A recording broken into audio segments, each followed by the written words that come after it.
All right. Welcome to this episode of But Am I Watching? This is our last episode of our Bridgerton recaps, reviews. This is episode 7 and 8, season 4. Hi, God, I love it. But let's hop back in because we're not at like a happy point. We left episode 6, the last episode, and our last recap ended with John passing away. And we pick up episode 7 with Francesca mourning and specifically beginning the funeral. I'm a little shocked that Anthony didn't come. Yeah.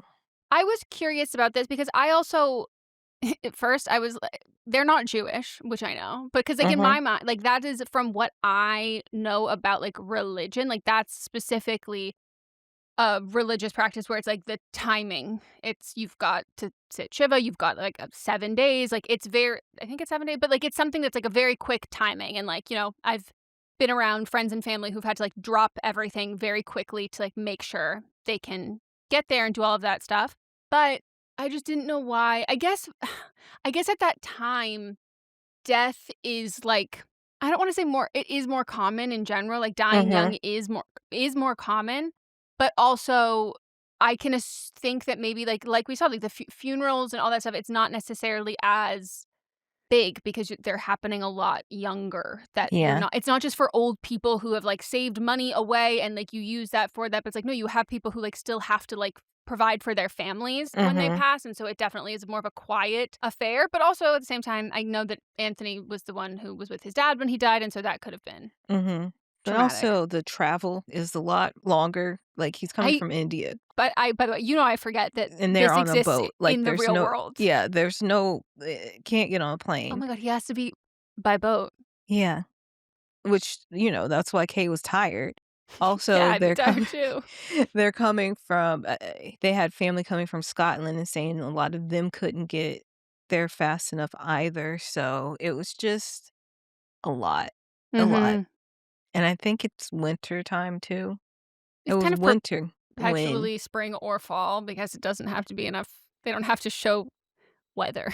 yeah, but it was winter the last episode because we didn't talk about it. But no, it's this episode later when Benedict goes outside and he's cold and he said he just needs to feel something. Yeah, but England's kind of always cold. I was like, Yeah, maybe but you're it was just. like cold, cold. But I'm like waiting. When are they going to do a Bridgerton Christmas special? Like, when are we going to get that? When are we going to get all those little babies dressed up as like in their little red and green sitting by the piano? When is Was red Francesca and going to whip green? that out? Was red and green a Christmas color then? I don't know. Red was. And green is for the tree. So I would. I They had don't know. Christmas trees back then. Did they? I actually, you know me, I can't place anything in a Like, I timeline. don't know. I truly don't know when all those traditions started. Me Googling when was Christmas invented.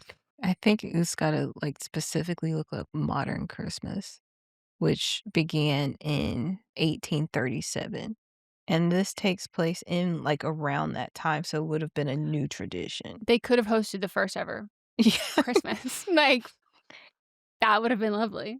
So the books takes place between 1813 to 1827, so it actually hasn't happened yet. No, but the Bridgertons could invent Christmas. Yes, they could invent Christmas. The Bridgertons could. By the way, Violet Bridgerton without a doubt invented Christmas.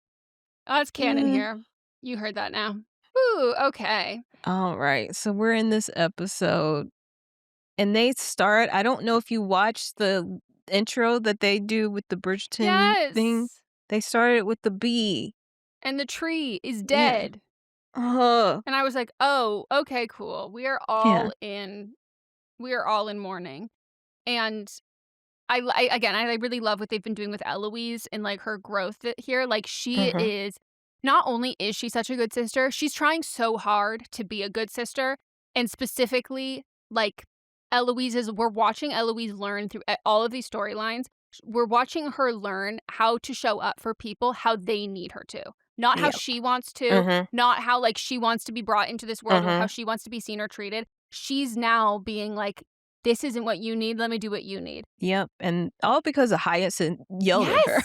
And I was like, You know Good. what? Great. Good baby sister. Sometimes, by the way, you were the littlest sister for no. Now the little one can fight back. Mhm. She needs to put you in your place. Like Yeah. that's exactly what you needed.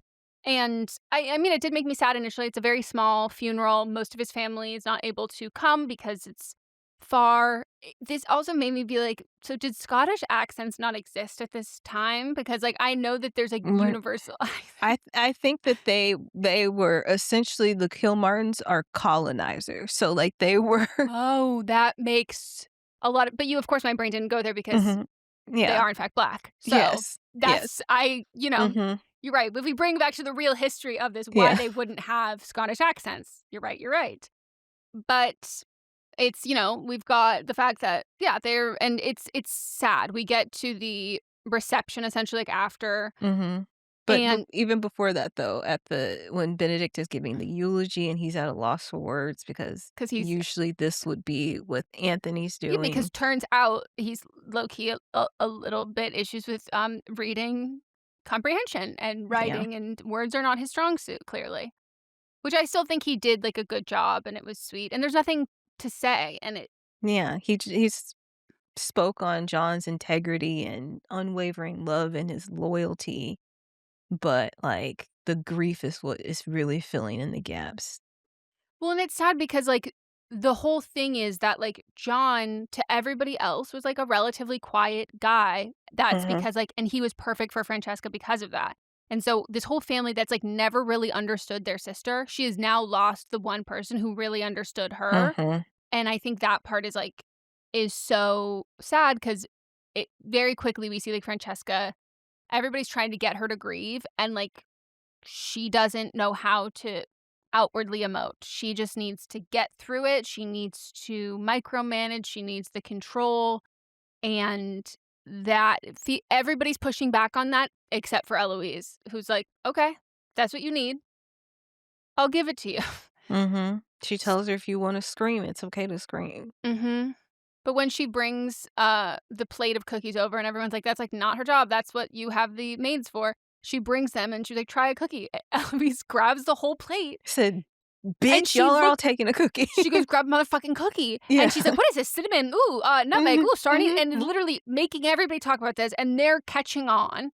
And Yeah. in that moment, Sophie, also who has lost her dad, Mhm. sees the emotion that Francesca's being overwhelmed with and makes an excuse and says she needs to go up there and fix her hair.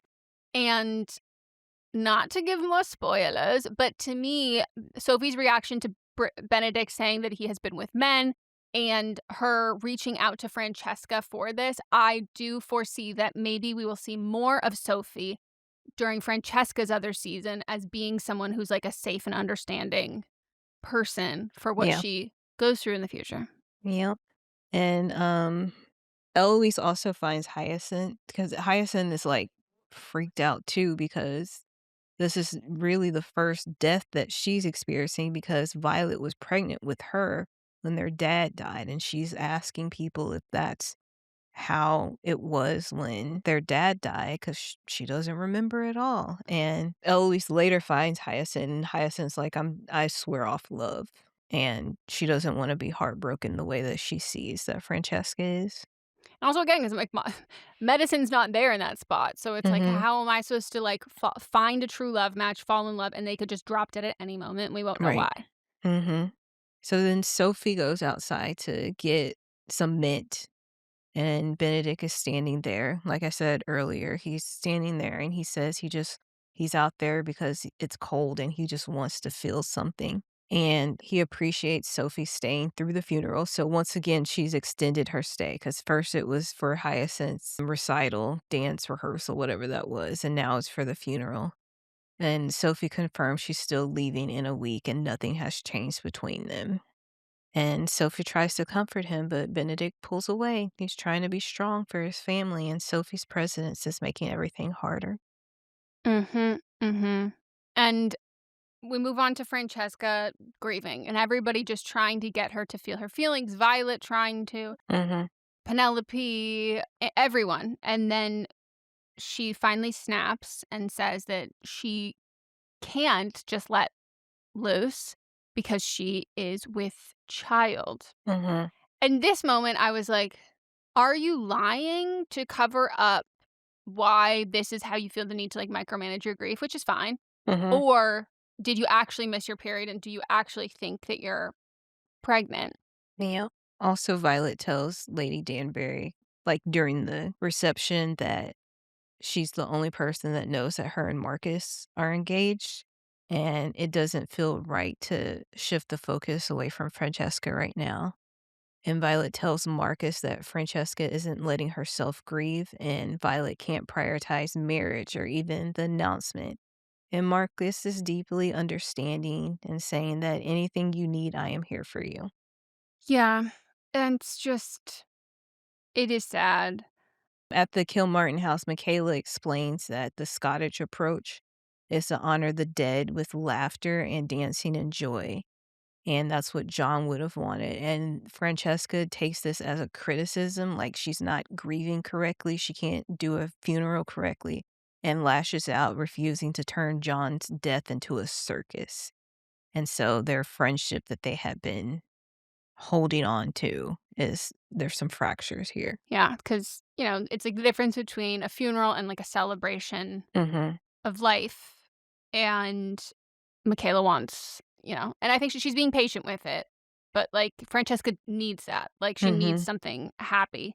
And then we get to Queen Charlotte, who has been making, like, strides in growth and understanding that also, I think she's starting to recognize, like, her age, which makes me sad too, that, like, she's in this cage, everybody else is in this cage, but, like, this cage isn't forever, and if she doesn't let people out, the only way they're out is once they die, and, like, Mhm.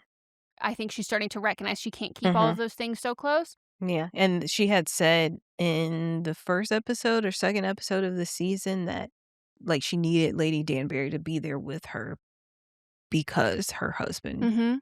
what And happens when he dies. in Queen Charlotte, she references being stuck here as a cage.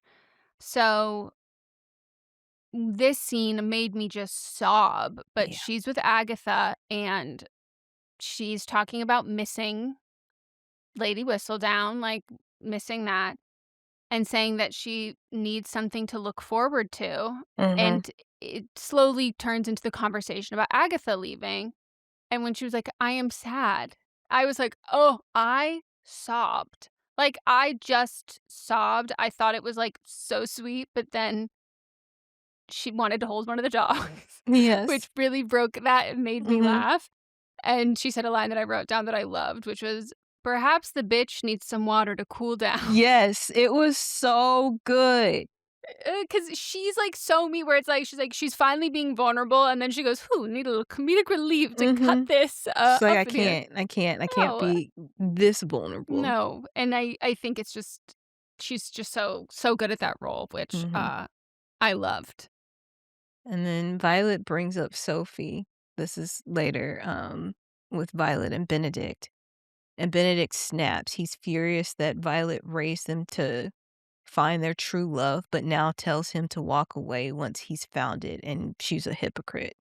This is the first time in his arguments with Violet about this that I go, "I am actually on your side, Benedict, like, you are right." Like, she has stressed that, and somehow nobody else has ever questioned, "Well, what if we fall in love with someone from a different world?" Yep, and Violet is shocked to realize that it's not a tryst, that Benedict is actually in love, and now she is, I feel like, fully now on his side. Yep, I wrote in all caps, "Find her fucking dad. Start gossiping. My gosh." Like, focus on this. Like, by the way, if you told Francesca, "Hey, can we, like, lay off you for a week to figure this out?" I'm sure she'd be like, "Thank you. Yes, Get I've off been my telling dick." y'all to leave me alone. And I'm like, "Just leave her alone or give her this project." I'm sure she would love to help too. Anything to take her mind off of it. Yeah, or Eloise. Like, this is Yes. right up She's Eloise's. sitting there bored as Yes. hell. And then Ugh. Violet finds Sophie frantically searching for her necklace on the ground in the drawing room, and Violet admits that she knows about Sophie and Benedict, and she is now trying to find a loophole, a noble tie, to make it workable, but finds none. Like, she's basically begging Sophie to tell her, and Sophie's just like, no. Yeah, she's like, "Do you have any pertinent information to, like, Right. perhaps who your father could be? And she goes, no. And it's like she believes it. And I'm like, Mhm. you know you're lying. Yes. Why? Why are we lying? And also, by the way, Violet, your son already knows. Mhm.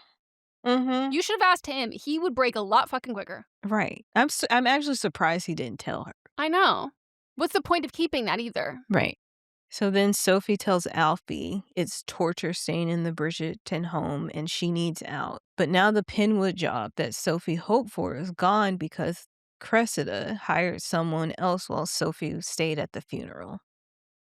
And then Alfie finds another position, a lady's maid for a family that's moving to the Americas. So now we do have I a forgot mention of it. America exists in Well, this it's new. world. It's new. Yeah, but I forgot it was even. I forget that anything exists outside of this. Yeah. So, and the job, she needs to leave in 3 days. And Sophie is torn because it ends any chance of a happily ever after that she could have with Benedict. But now we've got, things are getting serious whenever they put a clock on something. So now we've got a clock. We've got Yep. 3 days. Thank God. Mm-hmm. Back at the Penwood house, Araminta and Rosamund are going out dress shopping because Rosamund is probably getting engaged to some man. Mm-hmm. And she tells Posey that she has to stay home, that she should stay home and like read a book or something.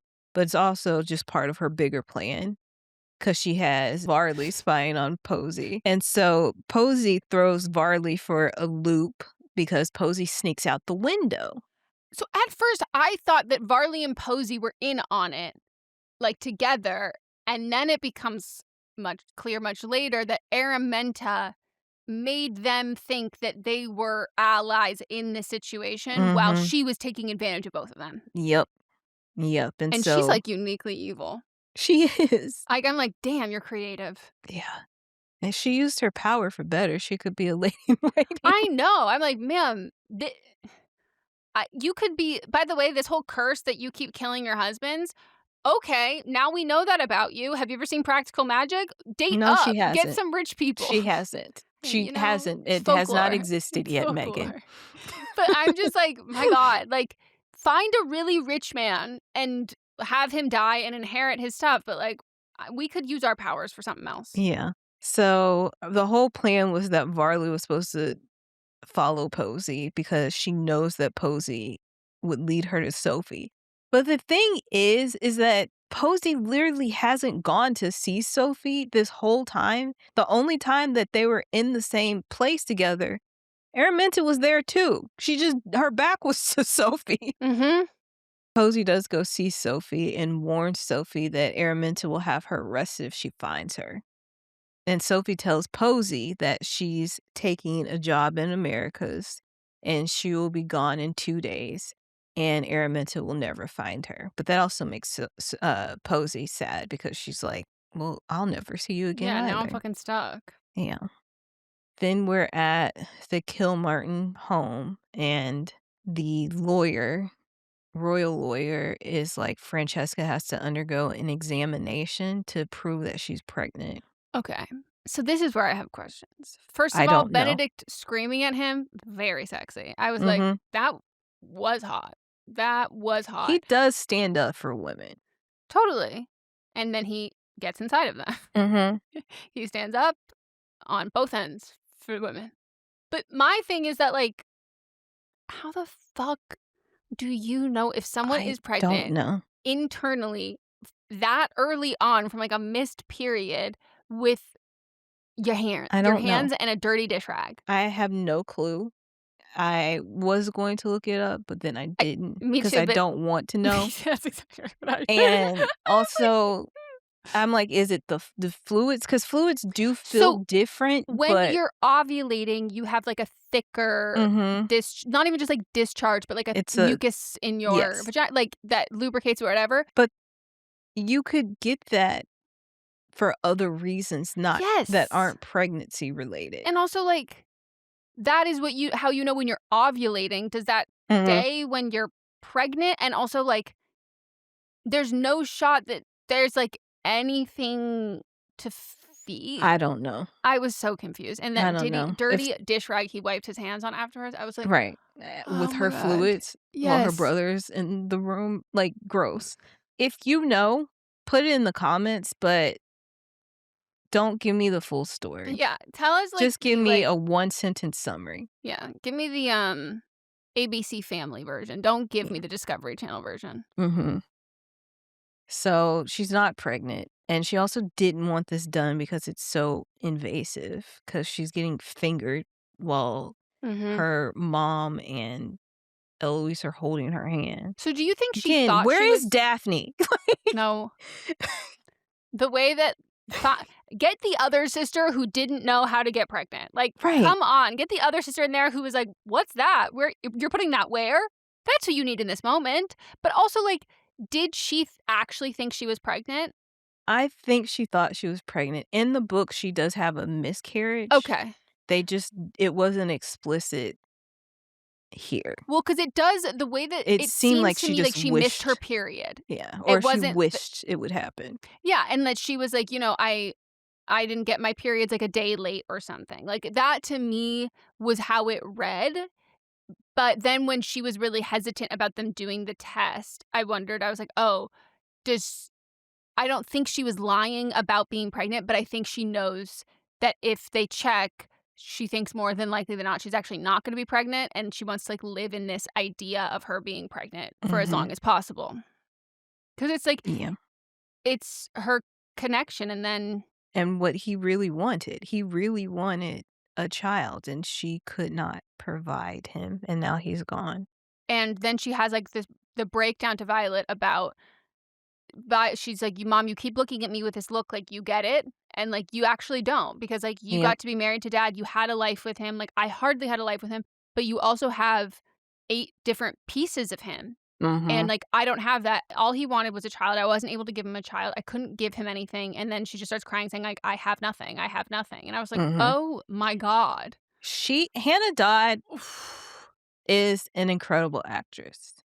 She originally auditioned for Daphne, and I'm so happy she did not get Daphne because she has these quiet moments that are so good, and then these when she's being loud are also so good, and she just draws you in. She's Mhm. a great actress, and I feel like she's going to blow up. Oh, totally. Like, her performance builds in a way Mhm. that, like, makes it feel so realistic. Like, it's and this, like, explosion with her mom is, like, the loudest we've ever heard her, and, like, when it devolves into her saying, like, "I have nothing," it's that, like, we have heard her insecurities before compared to her siblings, that her siblings are really loud, they have all of the like, she doesn't have this, like even how, like, Eloise has a passion for books. She doesn't Mhm. have that. Like, she just Mhm. is, like has more of a quiet life and hasn't had these, like, desires and dreams and these same things, and when she finally found like, she found a thing that made her feel like she fit in with everybody else, it's gone, and, like, without that, she doesn't know who she is or what she has. Yeah, she calls it a curse. Yeah, which is just So sad. sad.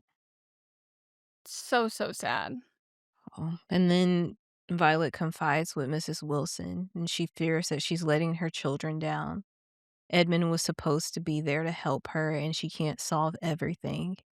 And Mrs. Wilson reminds Violet that the children don't need answers to every question. They only need you to love them. And that moves Violet. It moves Violet and reminds her that Benedict loves Sophie, and now it's time for a talk with him, where she essentially says, "You love her, but you haven't proposed? Like, okay, you're a fuckboy." Like, Yeah, he's like, you have to go for it." yeah, if this is your true love, you can't have one foot in and one foot out the door. Because if you did truly love her, like, you essentially, you would give this up for her, Mhm, and, like, we would still love you regardless, we won't love you any less, we'll do whatever we can, but, like, I still have to protect my other children, you have to mhm, protect your sisters, but, like, go for it if that's what you want, but also, like, she's obviously trying to end it and break it off with you because, like, you haven't even proposed, like, you haven't mhm. you keep saying that you care this much about her, but, like, you haven't done the one gesture to show that she does mean as much as you say.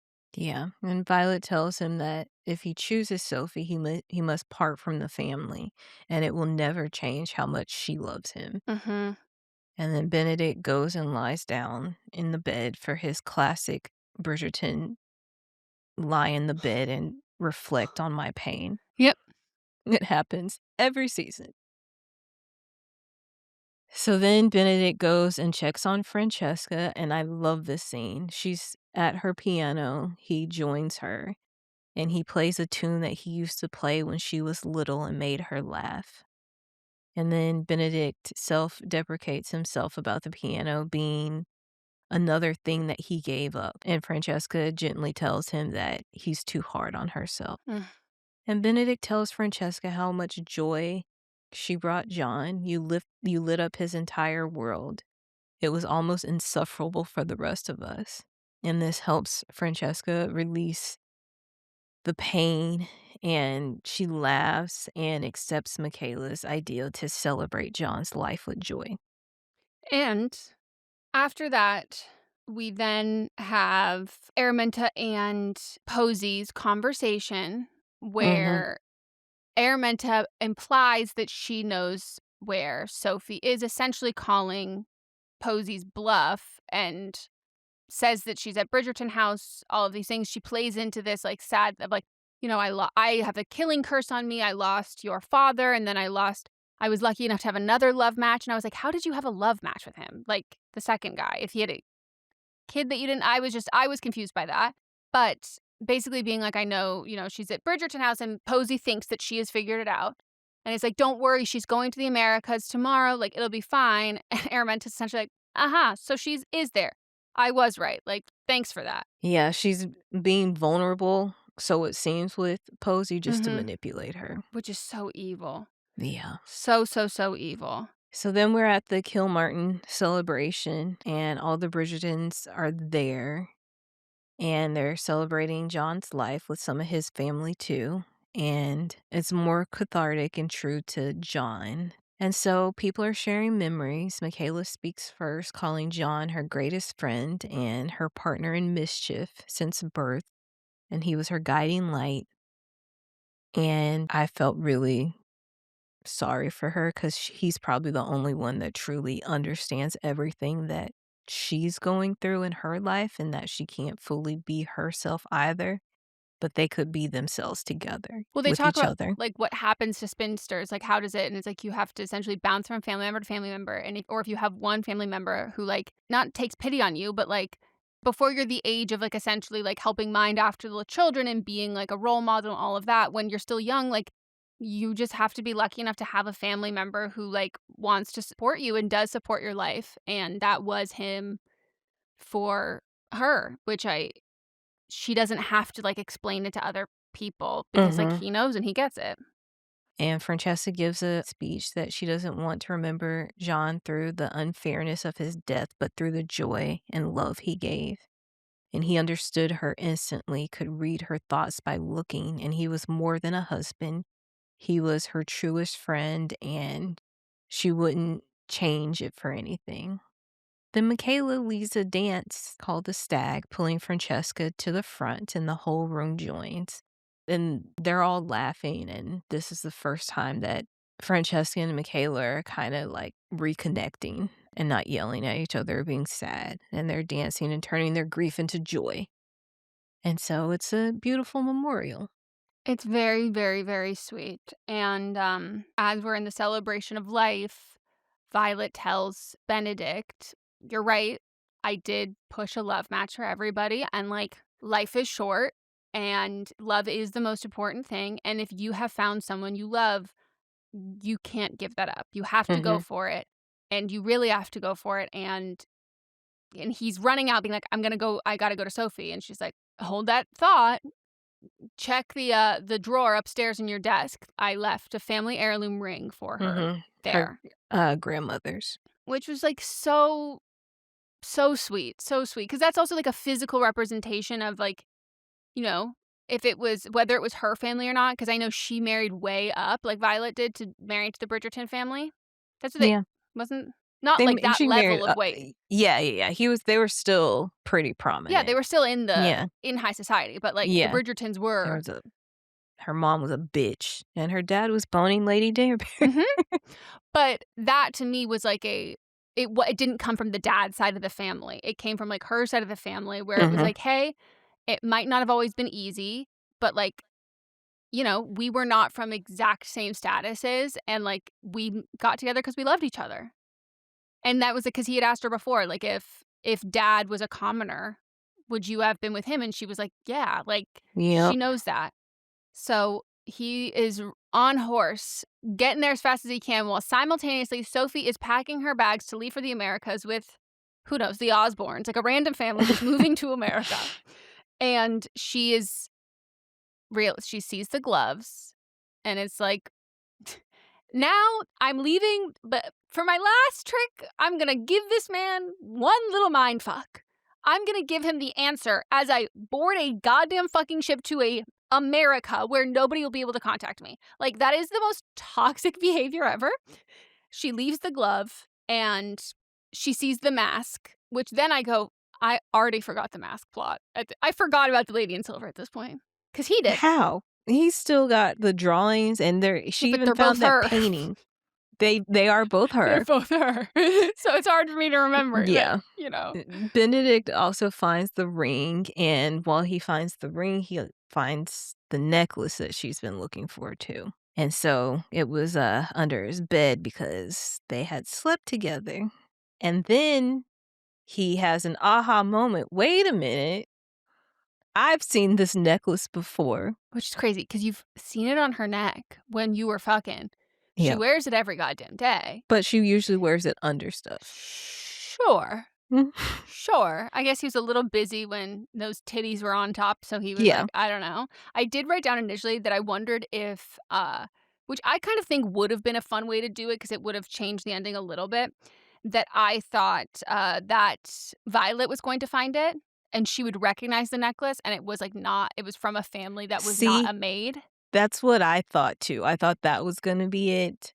Or I felt this honestly, I felt the reveal was a little lackluster. Me too. Without, like, I was like, oh, so we're just gonna lie. Like, we could have done this all along. Like, why do we Mhm. act like the stakes were so high for whatever? We'll get to that. But then I thought maybe, and this would have been more period accurate, and unfortunately, period accurate, it still would have been a little bit more palatable for them, is that maybe it wasn't a maid, maybe it was like decently close incest. So it was like frowned upon.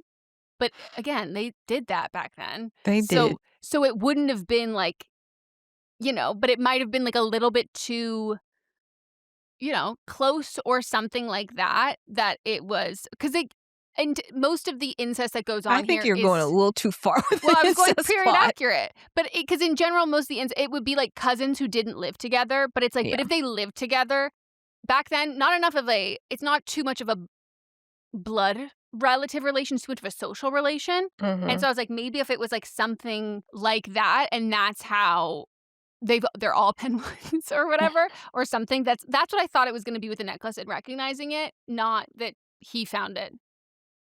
Because I was like, who's supposed to be cleaning your room? Because they didn't do a very good job of that. Because Sophie has everyone on staff looking for this necklace. That's true. That's very So I true. was very confused about that. Serendipitous, maybe, Yeah. I guess. So then Benedict storms to the kitchen asking where Sophie is. The servants say that she already left for Penwood House, but then Hazel stops them and is like, actually, Sophie is leaving with a family bound for the Americas tomorrow at dawn. But Hazel doesn't know the name either, and so Benedict is still like, I gotta find her. Because Hazel also says that she's going to stay with that family tonight. Mm-hmm. So Benedict doesn't reach Sophie because as she's leaving the Bridgerton home, Araminta Wee-oo. arrives with the police officer The constable. and points to Sophie and says that she's the thief. And Sophie Beck is hauled away to jail. For And- stealing the shoe clips and impersonating a woman of high nobility. Mhm. And so then Benedict comes outside, and that's how we end. I like this shot because it's like a wide shot, and then because we think it's over. Yep. And then they push in on his face, and it's like, no, we're just beginning. Well, and I love that it's like she rides away in the police carriage and we just, the shot is still. And it's not immediately after, but it's like 5, 6 seconds. Then he comes out and I go, that's realistic. Because like Yep. by the way, horses, not that fast. Like you'd hear the clop, clop, clop, clop down the street and you go, let me just chase next to the let me run on these cobblestones, reach there. But it was like just still shot, waiting, waiting, waiting, and then he comes out, and then we've Yeah, got that. And it I was was like, so oof, good. that was really The good. directorial choice for Yeah, that, it was really good. and that's the end. So now we'll get into the finale, episode 8. This is where we have all the characters from the ensemble come together. All the characters that we have said throughout this season going, hey, I really like this person. They said, it's time for us to get together and we're going to solve this mystery gang. Like, it's Scooby-Doo. We have Posey, Varley, Hazel, and Alfie coming together as the Avengers. They are going to fix this. They are going to solve this. And I had complete and utter faith in them. I wrote this down before it even started. I was like, I know that they're going to come through. And Yeah. that's what they did. Yeah, this episode is called Dance in the Country. So, as Benedict, they're trying to figure everything. It's who's where, all of this stuff. We're going to figure this out. We've got this. It's the next morning, right? And they're all in the Bridgerton room where they sit and have tea. The drawing The room. drawing room. They're there, and Benedict and Violet, they're hatching the plan. The plan has been hatched, and people never thought to tell Eloise or Penelope anything that has been happening.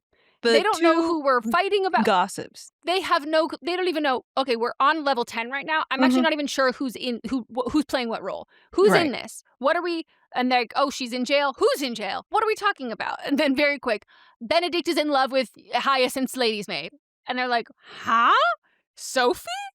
And it was like, you're in love with Sophie? And it was like, yes, they were in love. He's trying to propose to her. And they're like, hold the fuck up. How did we miss all of this? Like, good thing Lady Whistledown is retired because, like, yeah, you are not on top of it. Right.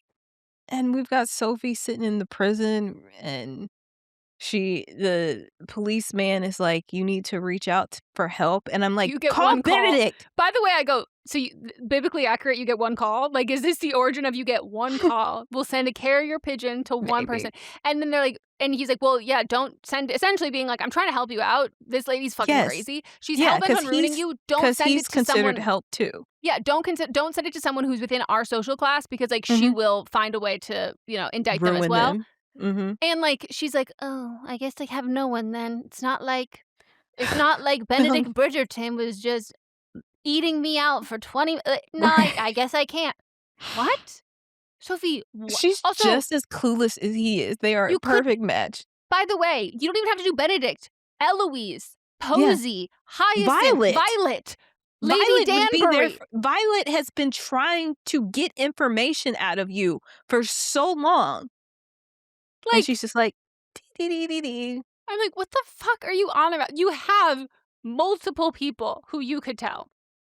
Yeah, and Posey is horrified when she learns what happened, and she stands up for Sophie, and then that's what Varley overhears, and then Varley realizes that Araminta was just setting everybody up, and she can't live with it, and then that's what leads to the Avengers assembling. Yep, that Varley runs to Alfie. Alfie's like, say less words. Get through it. Come on, quicker, lady. Come on, please. Oldie. Like, I need you to speed up, old. And then he goes, I know what we do. And then they go to Hazel. And Hazel's like, okay. And then Hazel needs help from, what's the other woman's name? The older woman who works at the Bridgerton house? Mrs. Wilson? Yes, Mrs. Wilson. And so she's like, and Mrs. Wilson's like, shut the fuck up, everybody. In court, this is the plan. This is what we got to do. And so I guess, despite that this seems like a pretty corrupt and not so thorough justice system, it is quite prompt because immediately she's in front of a man in a dusty wig. Yeah, after Araminta has come to her and it's like, oh yeah, like, you admit that you did everything and like, I'll drop it. And I'm like, yeah. But then by the way, that made no sense. She's like, confess. And I was like, confess to a crime while I'm in jail and you think that's going to get me out of jail? Right. Okay. Like, she could have left and been gone. That's why I'm like, she's so uniquely cruel and evil that, like, at the end of the day, I don't know that the backstory that we have of Araminta is not justifiable enough in her treatment, like, for me at all. Like, I think it's so disproportionate, and I, like, truly, like, don't really feel any sympathy I for don't her either. at I all, don't and, like, either. she's an irredeemable character, and, like, usually in these things, like, people have reasons, like, Cressida to me, a very redeemable character, but, like, Araminta, I'm like, "No, no, you're, like, evil for the sake of being evil," and, like, even the way that you treat your daughters, which is very evil stepmother, like, yes, you treat them better than your stepdaughter, but you also don't treat them well either. Like, it's just, like, even Rosamond, you don't treat her well either, but, like, it's just a matter of She's just a paycheck for her. yeah, it's like Like, trying to get out unscathed from, like, your mhm, mother's mhm. Her way. whole sob story was like, "I couldn't produce a male heir." Yeah, and I'm like, And "Okay, tough shit." right, and so now she's trying to marry Rosamond off to the highest bidder, essentially. There's also a way to go about it, like, the Featheringtons, like, they were fucking broke, they needed the money, they Mhm. needed their kids to marry off, and, like, Lady Featherington has a sadder story to me, and, like, she also she just makes more sense, like, Araminta's, like, quite literally evil of this. And then we get her like, Sophie being like, "I'm not admitting anything, like, you didn't pay me for 7 years. Mhm. You She you s" also didn't steal it either. No, and she was like but she's not gonna rat out Posey, but Posey. she's just like, Mhm. "No, like, I'm not if you're putting me in jail, like, what the else the fuck do I have to lose? Like, you stole" she's like, "You ruined my life." She goes, "No, bitch, you ruined my life. Like, you took everything from me. Like, you have made my life fucking hell, and, like, it's already hell, might as well hell be behind bars. I'm not gonna do anything to make your life easier, because me admitting this would make your life easier, not mine." And so then suddenly they get to see their day in court very quickly, which I was like, quite prompt. Sophie is there, and the judge is like, she's representing herself essentially. Araminta's just like lashing out at her. And then who busts through those doors like Elle Woods and Bruiser Woods? Violet and Benedict saying, "Not too much." And then it's like, "Who are you?" He goes, "I'm Benedict Bridgerton." Which I love Violet being like, "Okay, that's not enough." And then she just starts name dropping everything. And then for the first time ever, we do get a reference to the Duke of The Duke. Hastings. Yes. And she goes, "And finally, the Duke of Right. Hastings." And I Mhm. was like, "Oh yeah, we remember him. He still exists in this universe? Mhm. Okay, okay." And they're demanding proof, essentially, of being like, "Well, what's the proof? Like, she deserves a trial. Like, she deserves, like, prove it." And Araminta goes, "Proof?" And I was like, what the fuck do you mean? You think that you can just, and also the judge being like, "I guess." And I was like, "So you also don't need proof either. That's No. just how this works, is if someone of high nobility accuses someone of lower class, it's just kind of a done deal." And that's exactly what it was. Yep. Also, that clip was worth nothing because remember she tried to sell it for Yes. some money and it was plastic. And so when the judge had asked, being like, "Okay, if she has to repay the cost of that," and Violet was like, "We'll give you that. We'll double Mhm. it. That's fine." And she's like, "No, it's not about that." I'm like, "Yeah, because you knew it was fucking plastic. Like, you knew it Right. was also fake." And so in order to, a great twist of it, of, oh, great judge, I am absolutely drowning in work. My household cannot run without with one of my maids. Would it be possible if she She if in released yeah, you you release her release into her my into my custody custody. Mhm. until the next hearing, that would just be like, you'd be doing me such a big favor. And Yeah. he's like, "Okay." Yeah, the judge is actually over this shit, and he's like, "Y'all Yes. need to just work this out," because I don't think he believes they were meant to No, I anyway. think He's it like also seems very early in the morning. yeah, he's like, "I was asleep. I usually Mhm. don't have to do anything. Can you please just work this out Yep. and don't come back here?" Yeah, he was like, "Ideally, would love if you could just talk amongst yourselves and figure this out." Mhm. And So gives them a week. a week where Sophie is housebound to the Bridgerton home, which I was like, I love this twist. Like, this is so, so good because much like she was at my cottage, Sophie is not a maid at this house anymore. For this Mhm. week, Sophie is a guest. Yes, because Violet doesn't want her daughter-in-law sleeping down there in the servants' Nope. quarters. Nope. But she also doesn't want her fraternizing with Benedict. So she She puts says her across the hall right, with her right. 2 youngest, horniest Yes, footmaids and ladies' maid to yes, make sure that they don't fuck, who happen uh-huh, to also be trying to fuck. yes, Aw. uh-huh, Aw, okay, Violet. and Violet's also trying to she get a knows grandbaby.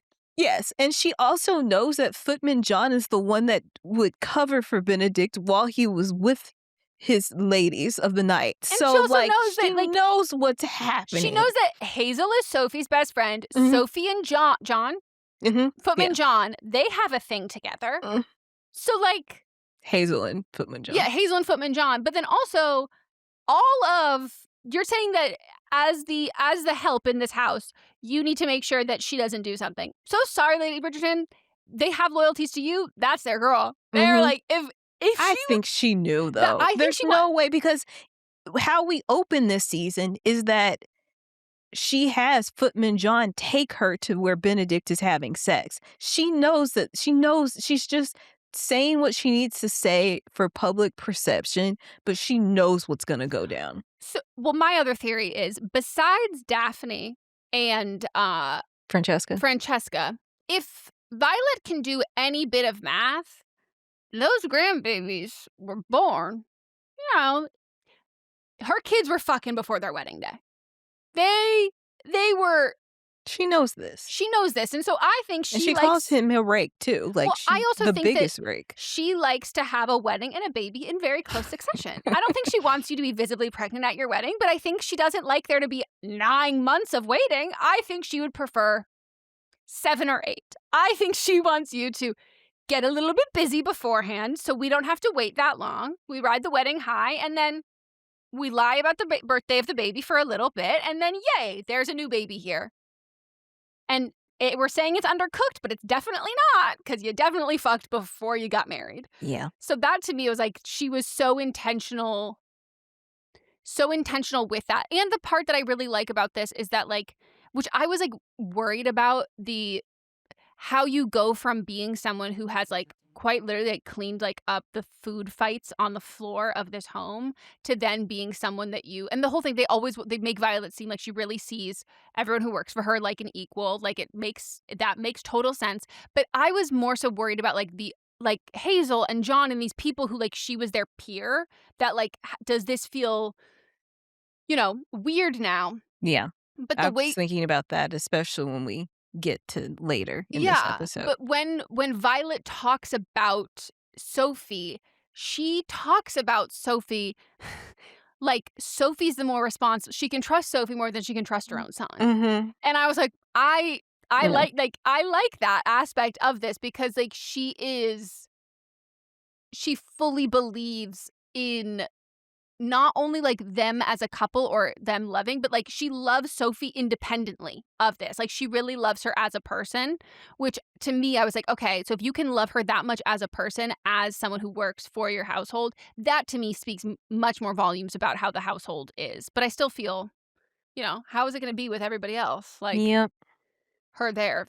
It's just a very odd mentality, which is why I'll get into that, what I think later. So later, Hazel distracts Footman John because they're gonna go bang, long enough for Sophie to slip into Benedict's room while he's preparing a bath. Now we're fucking in the bath. Well, Benedict confronts the lady in silver first, and he's mad that she lied. If I was Benedict, I would be mad that you didn't tell me. Mhm. This Like, whole time. by the way, we fucked and you didn't tell me you were the lady in Mhm. silver.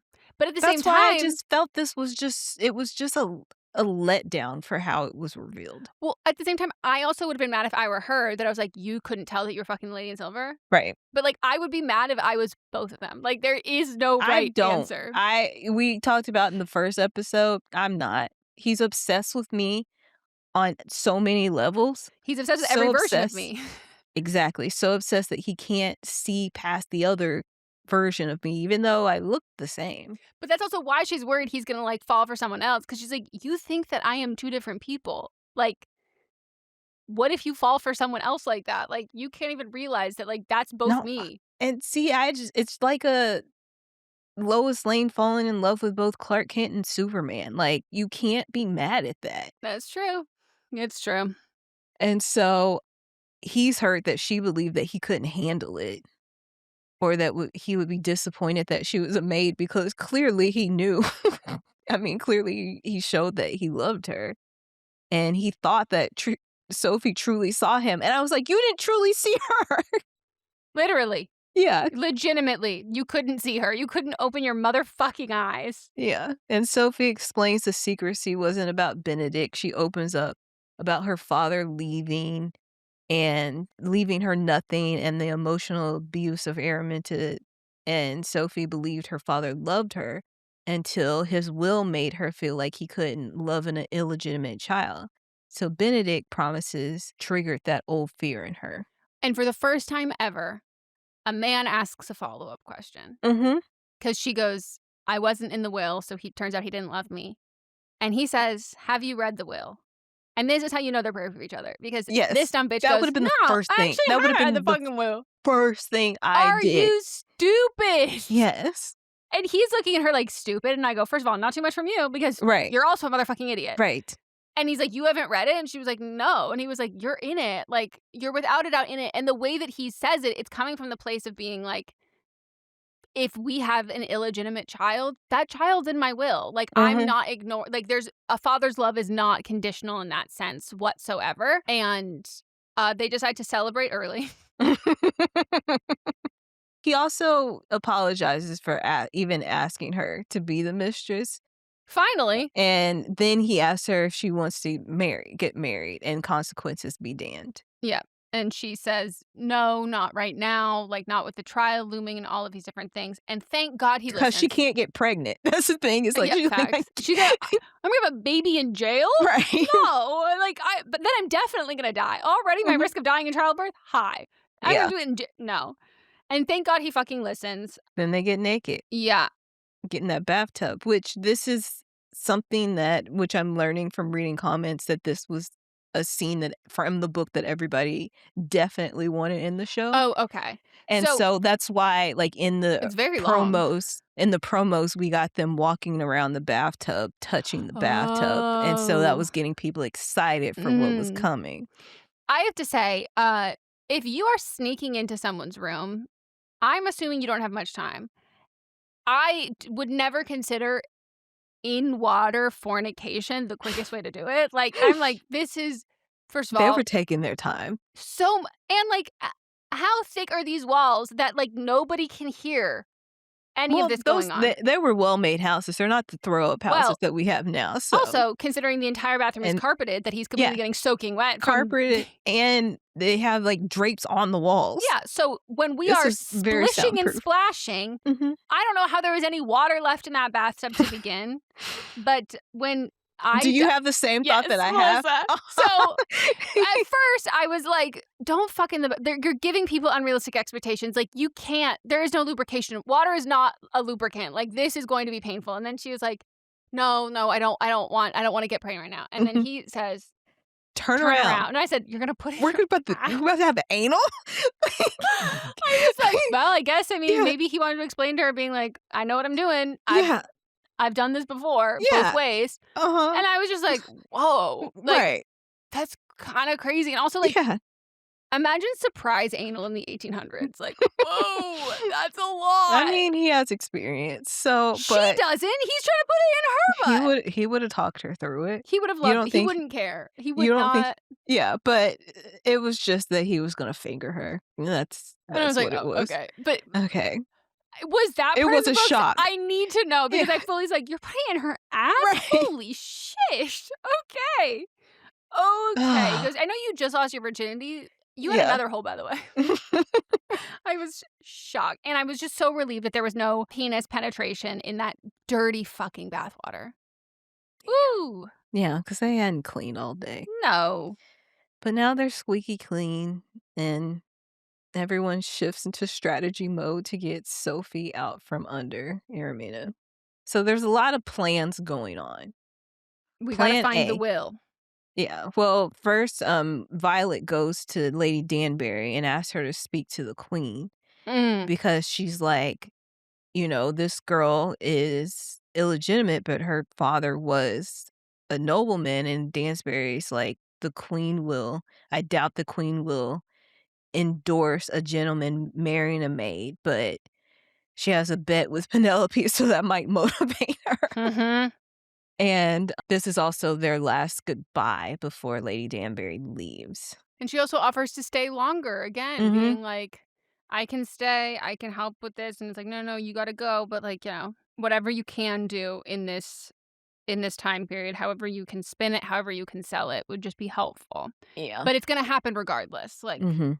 So then Lady Danbury goes to talk to Queen Charlotte, and Charlotte is not moved at all.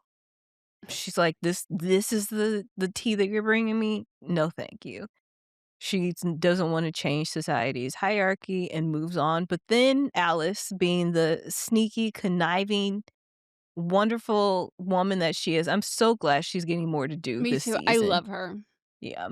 Here's Benedict's story. She also knows because she was there when they were confessing their love for each other. Mhm. So then she can't let it go. So then she goes home and then is talking to her husband about Benedict's love. And it's like, you know something that I don't know. And he's like, how do you know that I know something you don't know unless you know something? And so then she pitches this risky idea to help Benedict and Sophie and stand up for the lower class because that's where they just came from. They were able to move up, and plus maybe earn Alice a place in the queen's inner circle. If it fails, it could ruin their family. So she's like being a little sneaky about it, but Will's like, "You've got my full support because he's a good husband." Mhm. And then also Sophie apologizes to Eloise, and Eloise says it isn't necessary because she's just annoyed that the most interesting thing was happening in her home, and she had no clue. Yeah, she's like, "What the fuck have I been doing? I've been Moping sitting around, get on your Zoom. I've been sitting here with Hyacinth Mhm. complaining, Mhm. and, like, I could have been paying attention to this?" Like, literally, Benedict set you up to know all the information because he had you bring her to me, essentially, and then I Mhm. sent you off. Also, I'm sure she's pretty salty too because usually her and Benedict talk about everything on their little swing talks, and so she's probably feeling slighted from that too. So then Sophie asks Eloise to call on Cressida at Penwood House so Sophie can search for her father's will, and she's sure it's still there. And Eloise then goes and visits Cressida with Sophie and starts having conversations about how the house is now very pink. And Eloise pretends like she is very much into marriage now, the marriage mania, and listening to Cressida. And even Cressida is also revealing that she reads now, which Eloise is like, oh, okay, you've grown. And Cressida admits that marriage can limit independence, but anti-marriage arguments don't sufficiently value love, and Eloise surprisingly agrees. And then Eloise shifts to witnessing Benedict and Sophie and even more Francesca's loss with John. She apologizes for being too self-centered to see Cressida's crisis last season. And they part with no bad blood. But meanwhile, you've got Alfie and Irma, who helped raise Sophie. We haven't seen her in a few episodes. They help her find the will, and they learn that Lord Penwood not only left money for Sophie, a 18,000 pound dowry, but also was giving Ermita 4,000 pounds per year for every year that she kept Sophie under her roof, meaning that the wicked stepmother profited off of Sophie while also not paying her. Mhm. And the dowry, the 18,000 pound dowry, was split equally. Like her and Rosamond and Posey all got equal amounts, meaning that he loved them equally. Mhm. Then, while waiting at home, Benedict spirals. He'll fail at keeping his promises and has always been a disappointment. And Violet refuses to hear it and tells him he's never disappointed her. And I'm like, Violet, you're lying. And then she goes, "Okay, that was a lie." Yeah. I just lied right there. I just lied Uh-huh. right there. I Mhm. have been. Yeah. Yeah, I lied. Violet says Benedict reminds her of herself when she was young, wild and carefree, doing the opposite of what her parents wanted. When she met Edmund and fell in love, she didn't need a wild rebellion anymore.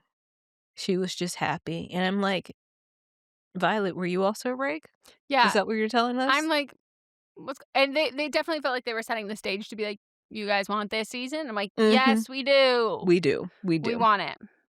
Violet realizes she misses that wild, carefree girl and wants to find her again. And so then she goes and talks to Marcus and breaks I off was their so engagement. sad. I know. But she still wants, like, a situationship. She just needs to figure out who she is outside of the kids and outside of marriage. Eloise talks to Hyacinth, who Hyacinth is still down and out about marriage, and she doesn't wanna debut, and she's still sad about John's death. Now Eloise kinda sees the advantages of marriage and companionship and family, and fear can't stop them from experiencing something special.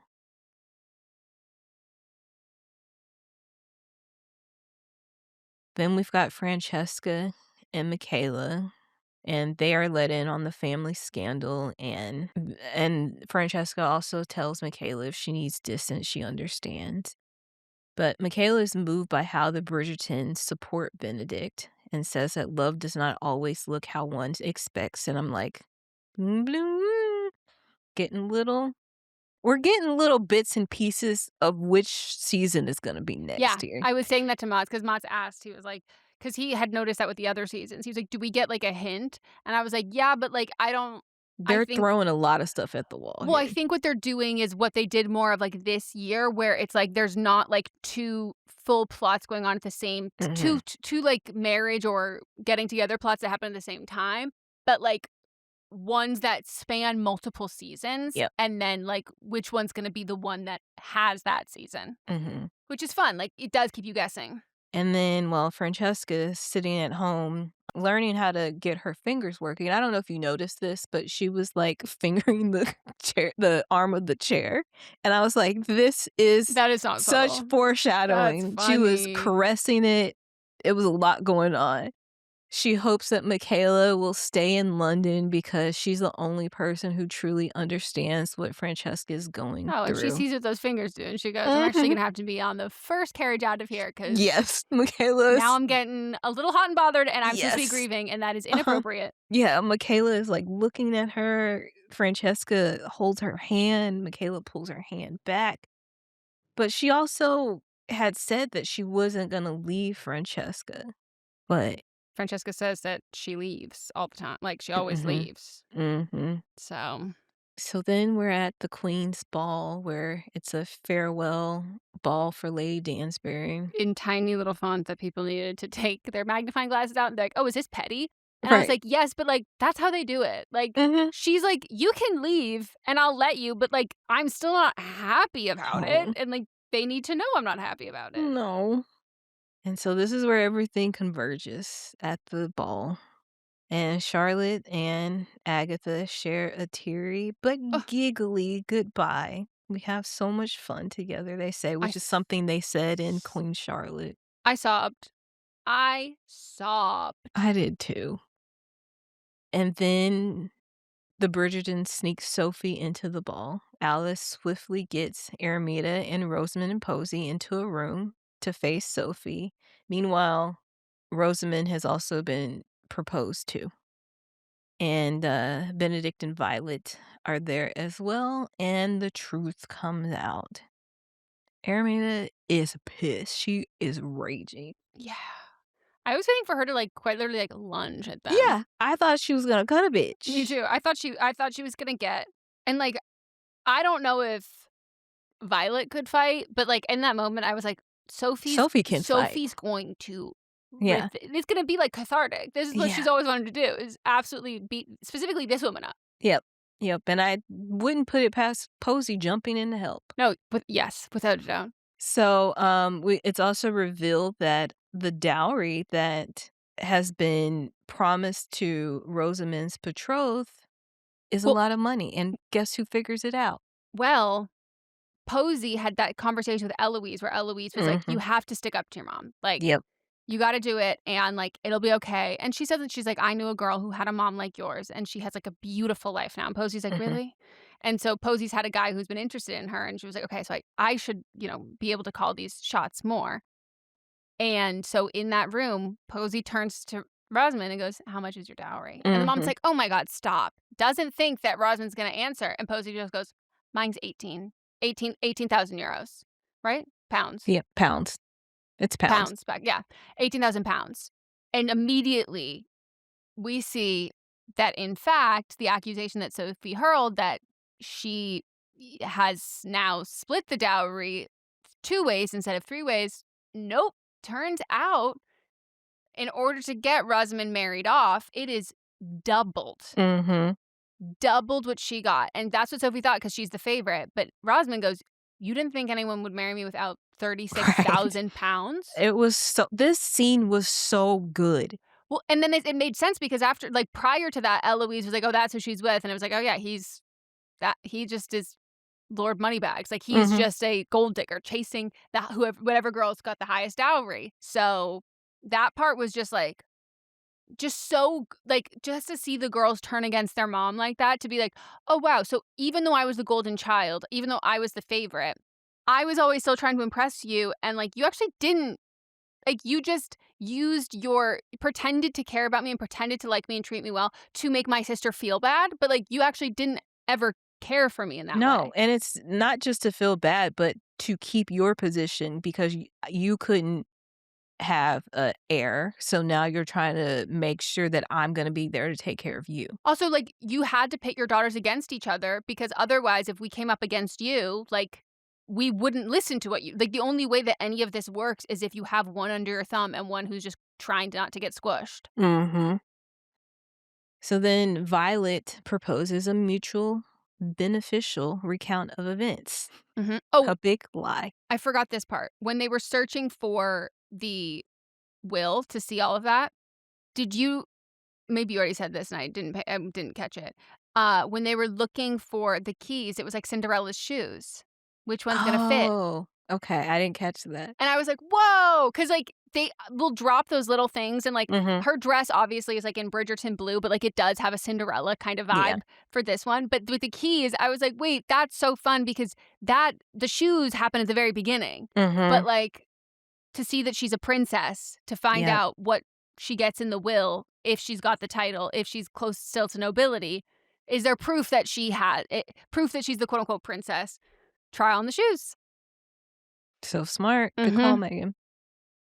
So then Alice brings the queen in because she has the story. Alice has told her the story that the maid story was wrong. Alice is like, "This shit going down in the Yeah. room. "Hey, You you might wanna wanna be there." hey, Yeah. you might wanna get in there. Uh-huh. Stuff's going down." And she Mhm. goes, "Okay." Her and Say her less. giant fucking skirt, her big With ass with hair. and she has on her husband's merch. His picture is on her dress. So, like, Shut somebody up. And painted Miss her that stop, that's yes. so sweet. That's so them.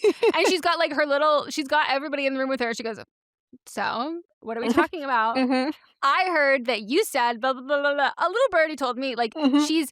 that's what I love about Alice. Alice is like, you don't just have to, like, hear the drama. You can be in the thick of it. You're Right. allowed to You have a can front row and fucking you seat. can create it too. Yes. And that's the part that she's now realizing that she doesn't have to be passively a part of this. Mhm.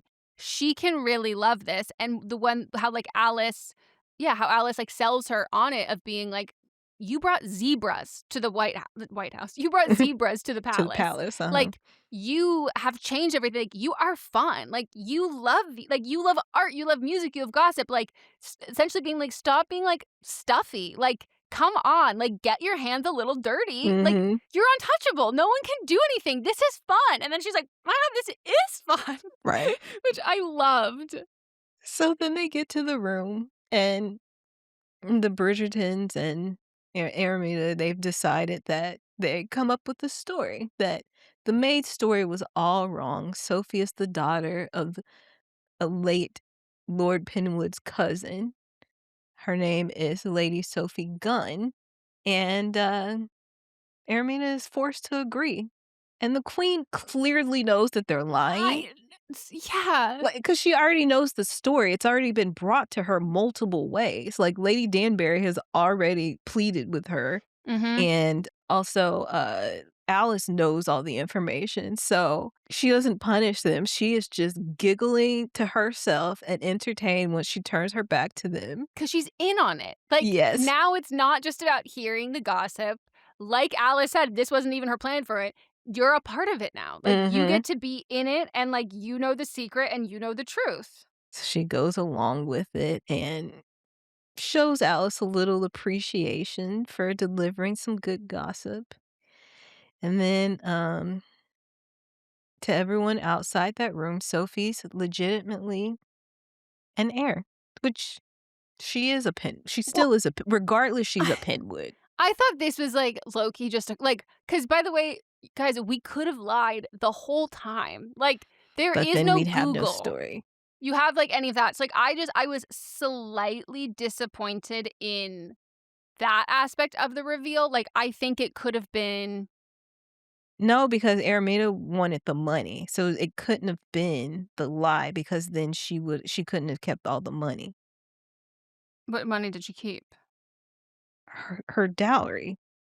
She wanted to keep she took Sophie's dowry. She didn't give it back. Well, now she did, but, That's what I'm like, saying. that wouldn't have been the original, like, it couldn't have they had to come up with the plan first. And it Y also had to be revealed that her dowry was being given to Rosamond.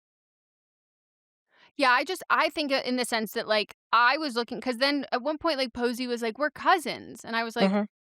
Y'all are "Are" sisters. yeah, and she's like, "We're sisters," and I'm like, "Wait, but" I was trying to figure out if the cousin part was, like not to go back to my incest story, Why do you if keep that bringing this was up? no, As 2 people that I absolutely have talked about how much we hate incest and how much it's just I know, casually and it brought up, ruins why are shows. right, why are you bringing No, it up okay, now? only because I had brought it up before because I thought that there was something else with the necklace. Like, I just thought that it I the did think there was something okay, else with the so necklace, but this not wasn't an wishful incest story. I just thought it was what we talked about originally, that yes. her mom was actually like a lady in waiting Well, or something, that and bubble then was there was a burst, cheating. but that was the bubble was burst for me for that prior to her losing her necklace when the other maid was like, "Oh, I worked with the Beck as a maid." And I was Yeah, like, "Oh, fuck, so she is a yeah. maid." So, like, maybe, it was something else, and that she was, like, the cover. She wasn't actually the Mhm. mom. Or it could have been like what, Violet was hoping is that she could have been a maid that ran away because that's like her mom could have Oh, been yeah. somebody that was of nobility but ran away. I thought it was that she wasn't actually her mom, and it because she never met her mom, like, and it was, like, that was, like, the cover story or whatever, but then at the part where she was like, "Oh, we're cousins, she's of the Penwood River," and I was at that moment because we didn't see them come up with the lie, I go, "So was this in the will, or No, are we this now was the lying?" Bridgertons coming up Yeah, with the lie. So because then at then first I thought Posey was it like she was like, "We're cousins," she goes, "We're sisters," and I was like, "Are you cousins and sisters?" No, she was just Okay, saying I just got like they were confused. cousins Okay, because of the new lie that they come up with, okay, and then sisters and then yeah, Sophie corrects her because they are sisters because their dad was married to yes. their mom, like, they really are sisters, Okay. I was, like, posing that moment but going like, "Oh, this is real." And I was like, "Cousin legitimately sisters?" cousins, off record sisters, Wait, so they are legitimately cousins? because they had to make it legitimate so then Sophie could be part of society. How do you make it legitimate? So now they've been calling her an illegitimate child this whole time because No, but she's n okay, so when you say I'm legitimate, s you mean in terms of ranking, not like she's actually they're actually no, in cousins. terms of ranking. Okay, when you said legitimate, I said, No. "So they are cousins." No, no, no, no, in terms of ranking. Okay, but illegitimate versus legitimate. I get what you mean. I get what you mean. Yes. Okay. I unfortunately am in fact Posey. This is me. So, And then Benedict proposes and asks her what's it like to become a gun, and he's like, It's not gonna last that long because yeah. you're gonna be a You good? Bridgerton." You done with that? And then not only is she introduced to society, walks through the door, Benedict Bridgerton, he's got a girl. Now that girl's got a ring, and he proposes in the middle of the dance floor, Mhm. and she's wearing the same gloves that she wore on the first night that they met. And of course, also by the way, Colin just in the background the whole time. He just don't know if you noticed him. Didn't say a word. Just I don't think I know there. that I looked for Penelope because I'm like, the queen has to tell her, "You gotta pay up now for the bet." Yeah. Well, Penelope's in the corner going, "Oh," and Colin's just. Yes. Yeah, I I wrote. remember seeing Penelope, but I don't remember Colin there. I wrote down saying Colin has 20 lines maximum this entire season, and that's generous. And so now I wrote down in all caps Are you kidding? I wanna see a wedding. Then my favorite, though, is, like, Charlotte and Queen Charlotte and Lady Dansbury giggling, laughing, and Brimsley Brimsley. Brimsley looking at them and, like, smiling. I was like, "I'm gonna sob." Like, I am going to sob now. That is so sweet. And when she goes, "I command us to stop." Yes, because then Killed. people would see them being emotional, and they can't have Yeah. that. So good. We also got which I was sad about, because well, before this happens, Michaela does leave Francesca. Yeah, and Francesca is heartbroken. And then also there and the thing is, like, Francesca was excited to be at home alone with her without going to the ball too, when I felt Mhm. bad.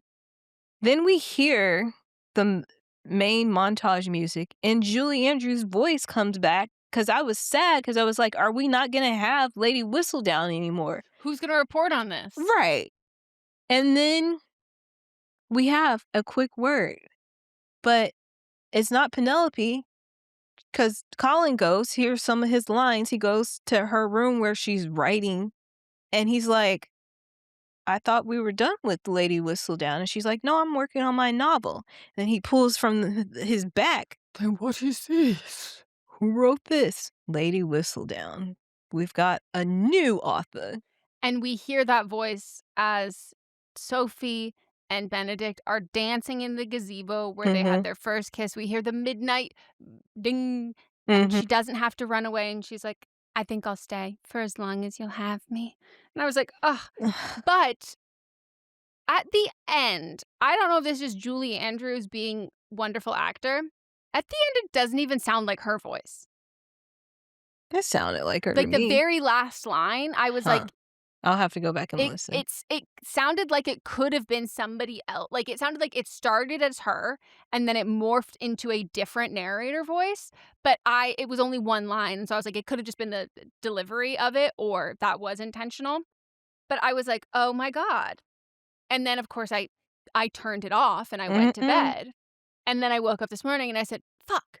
I was supposed to watch that." And I click, and I go, "Well, that's how you know I was watching it at 2:30 AM because there's 7 minutes left, Megan, of the Yes. credits. You're gonna Yeah, think like, that's all I'm sitting credits?" there because usually that thing pops up It where immediately Netflix starts is playing like something yeah, else. it's like, "Do you wanna" or tries to make you play something else. And so I was actually looking for my remote at this time while I'm about to Oh, turn it off, you saw it but organically, you didn't see yes. online. No. Oh, No, wow! I saw it organically, That's a and I fun was like, surprise. "What is this?" And thank God, because lights come back on, and what do I see but a s rows of chairs on the left, rows of chairs on the right, and a space to walk in the middle, and my god, thank God we have another fucking wedding, because 'cause we've only Yes. ever had 2 in this entire show that's about getting married. The fuck? So, Yeah. We've had did we not see Penelope nope. and Colin's wedding? Well, if we did, they were mad at each other. We get to see Alfie walk Sophie down the aisle. Mhm. I cried. But and we're also at our cottage too. I wanna Yep. point that out. Mhm. Well, by the way, that makes perfect sense because I wrote down it's the only place they could end up is the place where the help have only Yes. ever treated her like a lady. She has never been one of them. And that it's also like not her friends and like Yep. not her peers like that, which I Mhm. was like, that's where they have to settle down. Yep. But he's walking her down the aisle, and then you see, like, Hazel it was a little like, they did a little bit of mixing, but, like, at first I was like, "Did you separate by class on one side versus the other?" And then we zoom out and Lady Danbury I go, "Okay, thank God," because I was Yeah. like, "This is feeling." I get they'd be sitting together, but, like, Mhm. Well, maybe you sit by the side of the family that you totally, but I'm like, yeah. maybe not, like, maybe let's integrate it a little bit more, and, I just thought it was, like, so sweet when, Anthony was like, "Brother, never follow my advice again." And I was like he's like, "Cool. Was never going to. Never did. Won't ever do it again." And it was just, like, so sweet. She looked so beautiful. I, like, loved the whole look. Like, they've got great chemistry. And then we showed that he did the painting of her without the mask. I cried. I loved it. I was either, like, cringing from how long the sex scenes were and, like, they were lovely, they were wonderful.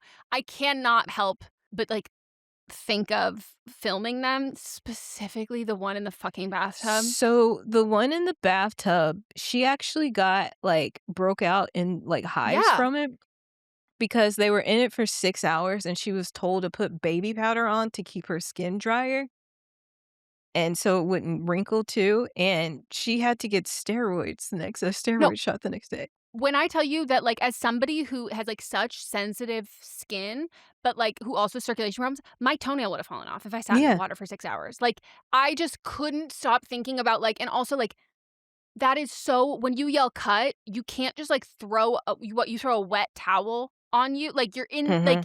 you're in close quarters with someone who, like, you can't really wear the same modesty, No. garments the same way, and, like, you can't, like, oftentimes in those scenes, like, you just to be because like, sometimes physiologically things happen, and so you, like, physically separate. They're in a bathtub, and, like, no matter how it's just, like, awkward for everybody, and so I just could not stop thinking about how they fucking filmed that scene. I was like, all day in a bathtub. It was beautiful, It but, was like, damn, that's beautiful. tough. In that wedding scene, though, we got a lot of good information from people. So, Oh, what'd we get? Oh, yeah. Eloise admits that she loves weddings, specifically as an attendee, Mhm. but that means she's softening a little bit on the wedding. Francesca said she doesn't even want to consider marrying again. And then Hazel and Footman John are making eyes at each other. Mhm. And we And see that, Violet's reaction when she says that Francesca doesn't wanna marry again is kind of like, "I could marry again." this was a great season. I This is loved I'm it. this has become my favorite season. Me too, and it's nothing again here's the thing. No, If it's if nothing against anybody. no. It's just that we got full stories. Yes, and we got more characters that I really Mhm. loved meeting, and, like, if I could take just the, eating pussy in the gazebo, Mhm. all those things from Anthony and Kate's season and remove the fact that, like, he was, in fact, like, marrying her sister. If I Yeah. could take away those stakes and, like, that stress level, I would, like, for sure, but, like, this to me had something that was, like, there was nothing to lose and everything to gain in this, like, Yes. the stakes-wise, Yeah. like, it just I didn't it felt like I was able to enjoy the love story a bit more. yes. I think by in Kate and Anthony's season, by episode 4, they were together, and then we saw them getting to know each other more, like, Mhm. on a personal level, I would've been it's just that we never really saw them as a couple No, they could together. never relax, like, that's the Mhm. part that it's like, for me, I don't love when, like, we spend the whole season getting together and we don't get to Yep. see them together, so, like, that was the thing with why I mean, I think a lot of us are upset with, like, the lack of Kate and Anthony in the season and, like, have the subsequent seasons because they didn't get together till the end, and they have such Mhm. amazing chemistry, and it has been people's like, one of people's favorite ones that, like, you wanna see more of them, and that was Yep. I think I'm glad that they took note of that for this season, especially if you're Yes. going to, like, move on to new characters the next season and we're not gonna see as much about them, give us the whole love story. Yep. Yep. Agree. 'Cause they did a good job of showing, like, last season, showing how Benedict was kinda tired of fucking around. We Mhm. also got that's when we were introduced to Francesca and John and Michaela too, so they've done a good job of weaving things in. Also, Violet and Laurie Anderson too. So, what do you think the next I feel like they can go in so many different ways. I think it's going to be Eloise just for a Claudia Jessie age thing. Yeah. I think it's because I think at some point they'll have to, like, deviate more farther from the book if they wait longer. So, I think it'll be her next. My prediction, I think it's gonna be, like, a friendship marriage. I don't think it's gonna be romantic. I think it'll be more or it will be like a we marry out of it'll be like a Queen Charlotte. We marry out not we marry because I'm getting shipped off, but, like, marriage of convenience that you end up falling in love. I think that's the only chance I see it being romantic. Otherwise, I think it's like It's not true to her. yeah, otherwise I think it's like a friendship one where it's like 2 people who really don't, like, don't succumb to that, and like whether there are implications that maybe one of them or both of them are gay or whatever that is, that it is that. And then I think through that we will be getting, because I think it will be like a different sort of how we've defined love story, and I think that will set the stage and we will get more beginnings of Francesca's love story because it Mhm. is also a non-traditional from And what we have people seen. are mad. There's It's funny, though, the different audiences that I see Yeah. on Instagram, even though the, like, posts with Michaela and Francesca, they have the highest likes, but the comments, it's a lot of haters in the comments. But on Twitter, it's, like, the same post, it's just like Bridgerton or Shondaland Yeah. or Netflix's, um, post, the exact same post. They do the exact same post on both Mhm. platforms. More people are way more excited about Francesca and Michaela. Well, I also think that, like, I'm sorry, I oftentimes don't like when people deviate from books.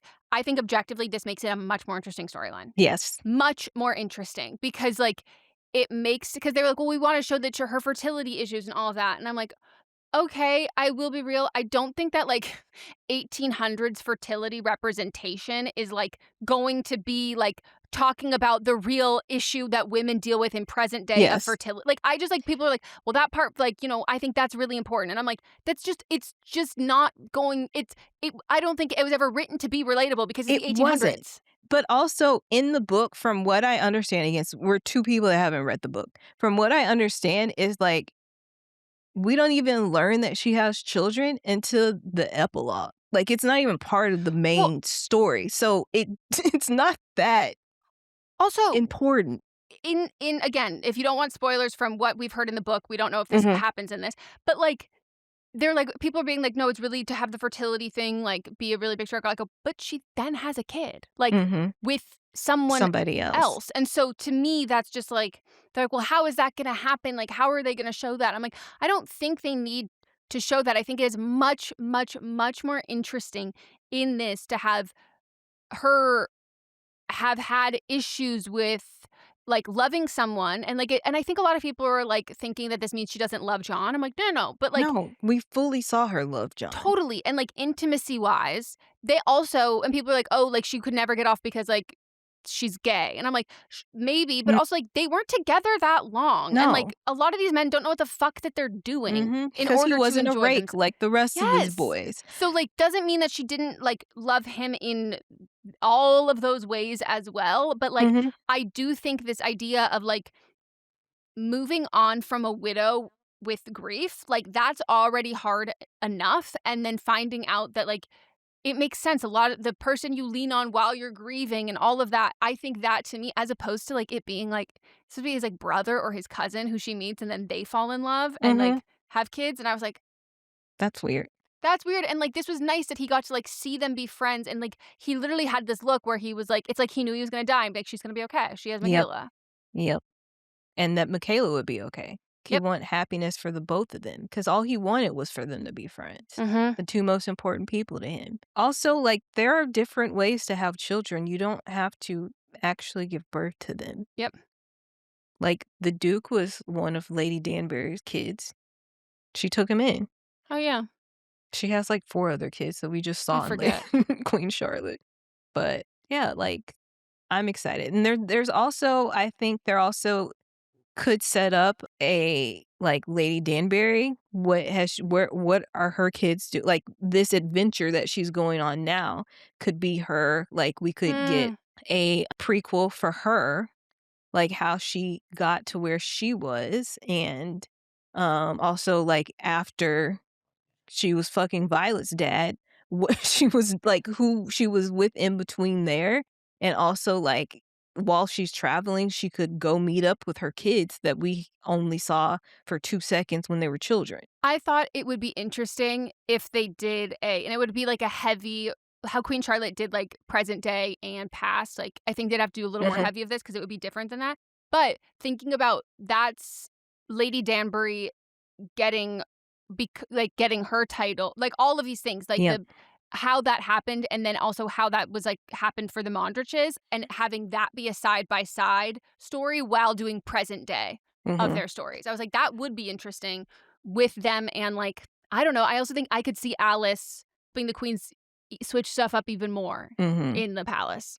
And then also another one could be Violet and Edmund, how she was like a wild child, as she told Yep. us, and how they get together, but also seeing that mirrored with her relationship with Lord Anderson as well. Mhm. So there's a lot of different stories that I feel like they're setting up Yeah. that they could tell.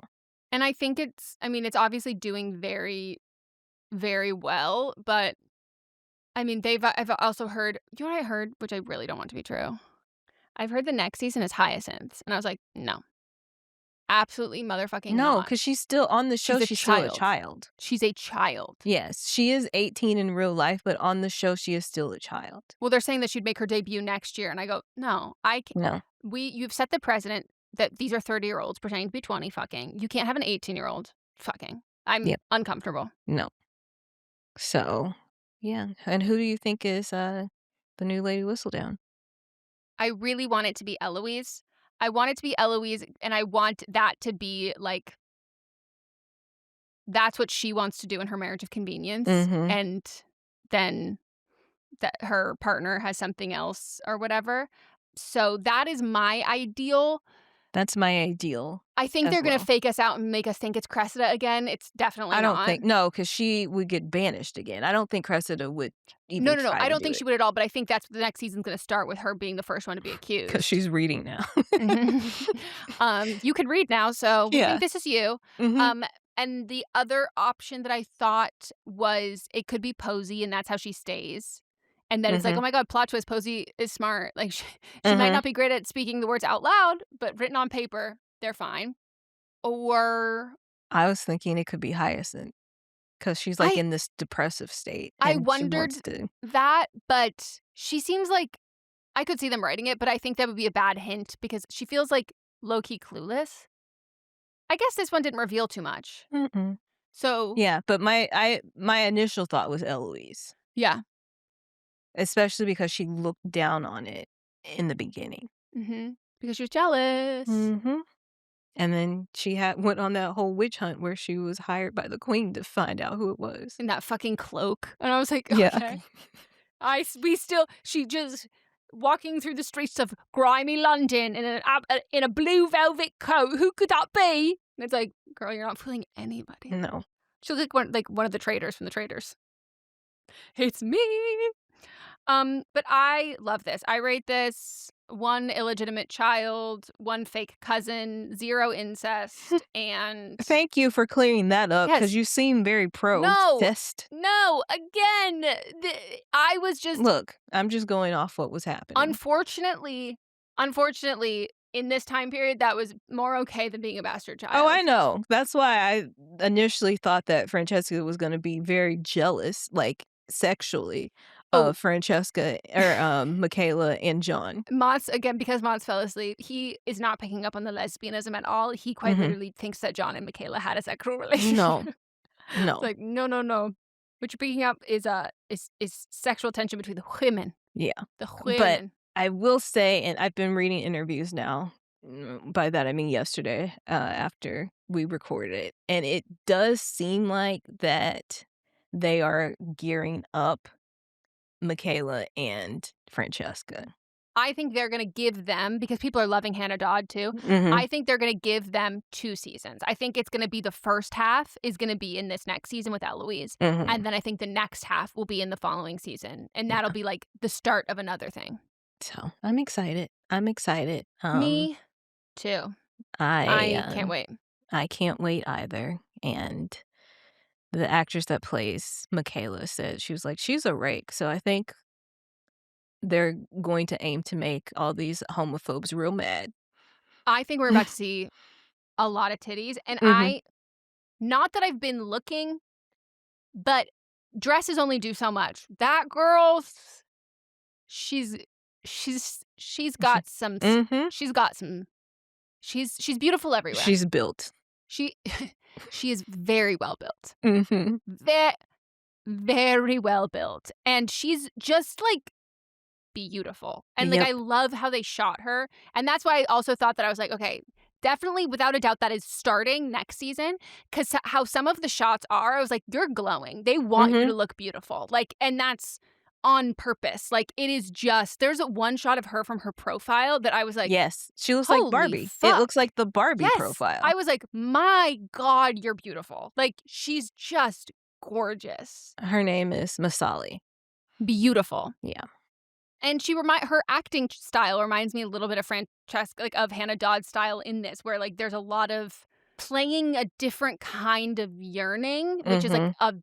for a real true, even in this time, like forbidden yearning, Mhm. which I love a breadcrumb romance, and I Me think too. that this already started. Yep.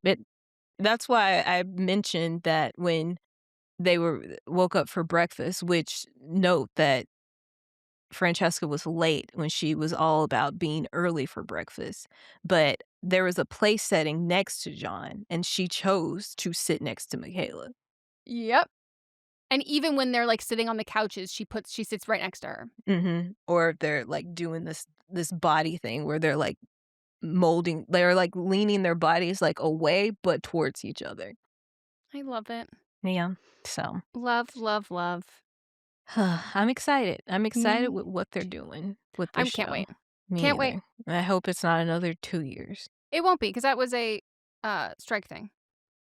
I know. But there might be another strike No, no, coming. no, no. By the way, I understood what you meant. I was speaking one reality into existence, and you decided to just fuck that all I up. mean, the actual WGA, like, the people that work for the WGA are striking. Mhm. So, alright, thank you for joining us. We will be back next week. It's my choice. Yes. Yeah. For if you don't wanna watch this, just tell me, Okay. and then I have another choice. Uh-huh. Because the Oscars will be coming out, Okay. one battle after another. Oh, no, yeah, that's been on our Okay. list. Okay. We have been Monty's gonna be stoked. Literally, 'Kay. we keeps our only issue is we haven't started it early enough in the day because we can't watch it on a weeknight because it's too fucking Mhm. long. Mhm. Okay, now you got 2 weeks because we did 2 this week, Yep. so you got time. Oh, I'm so excited. Speaking of built and beautiful women Right. and men who are just there, much like Colin Bridgerton. Mhm, mhm. And Different energies, though. Very different energies. yeah, but I'm keeping Leo humble. Come on. Let me just he can be Colin. He's more so he has a in the movie from all the trailers and everything I've seen, he has like he has Eloise energy. Yeah. Can't wait. Okay. Alright. Woohoo! Join us on Monday for Don't Blame Me, and then we'll be back on Thursday with one battle after another. Yay. Bye-bye. Bye. This is a Sister Sign production hosted by me, Megan Rinks. And me, Melissa D. Montz, plus Diamond Imprint Productions. Post-production by Coco Lorenz. Production assistance by Melanie D. Watson. And music by Ryan Hunter and Giacomo Picasso. LifeLock, how can I help? The IRS said I Filed my return. but I haven't. 1 in 4 tax-paying Americans has paid the price of identity fraud. What do I do? My refund, though. I'm freaking out. Don't worry, I can fix this. LifeLock fixes identity theft guaranteed and gets your money back with up to $3 million in coverage. I'm so relieved. No problem. I'll be with you every step of the way. 1 in 4 was a fraud-paying American. Not anymore. Save up to 40% your first year. Visit LifeLock.com/podcast. Terms apply.